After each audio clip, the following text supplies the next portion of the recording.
ഉരുൾ ദുരന്ത ബാധിതരായ കുടുംബത്തിന് തൂത്തുക്കുടി കായൽ പട്ടയം യുണൈറ്റഡ് മുസ്ലിം കൗൺസിലും മലബാർ കായൽ വെൽഫെയർ അസോസിയേഷനും സംയുക്തമായി നിർമ്മിച്ച വീടിന്റെ താക്കോൽ കൈമാറി.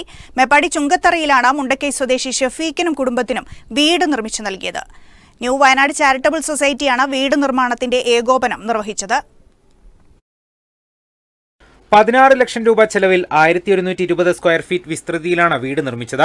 ന്യൂ വയനാട് ചാരിറ്റബിൾ സൊസൈറ്റി മുൻകൈയെടുത്ത് ദുരന്തബാധിതർക്ക് നിർമ്മിച്ചു നൽകുന്ന രണ്ടാമത്തെ വീടാണിത്.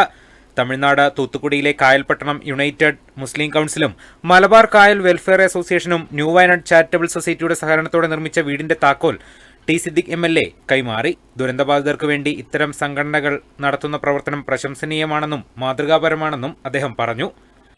നന്ദി പറയാനും അവരെ അഭിനന്ദിക്കാനും അവരുടെ എല്ലാ പ്രവർത്തനങ്ങളും സർവശക്തൻ സ്വീകരിക്കട്ടെ എന്ന് പ്രാർത്ഥിക്കുകയും ചെയ്യാൻ ഈ അവസരം വിനിയോഗിക്കുക.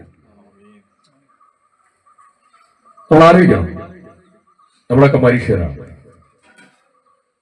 ചെറിയ സമയം മാത്രമാണ് നമ്മളൊക്കെ ഈ ഭൂമിയിലുള്ളത്. നമ്മളൊക്കെ യാത്രക്കാരാണ്. യാത്രക്കടയിൽ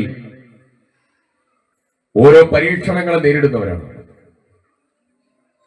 ആ പരീക്ഷണത്തിൽ നേരിട്ടുകൊണ്ടിരിക്കുമ്പോൾ താങ്ങാൻ കഴിയാത്തത്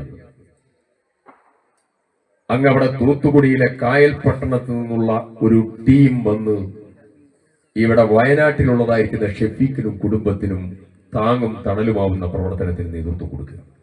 ചടങ്ങിൽ Meppadi panchayat president Ramla Hamsa, vice president John Matha, ward member Sahishna, Kayalpattinam Muslim council president MK Moideen Thambidurai, Malabar Kayal welfare association president Usman Abdul Raziq, new Wayanad charitable society പ്രതിനിധികൾ ഉൾപ്പെടെയുള്ളവർ സംസാരിച്ചു. CV Shibu, Wayanad vision, Kalpetta.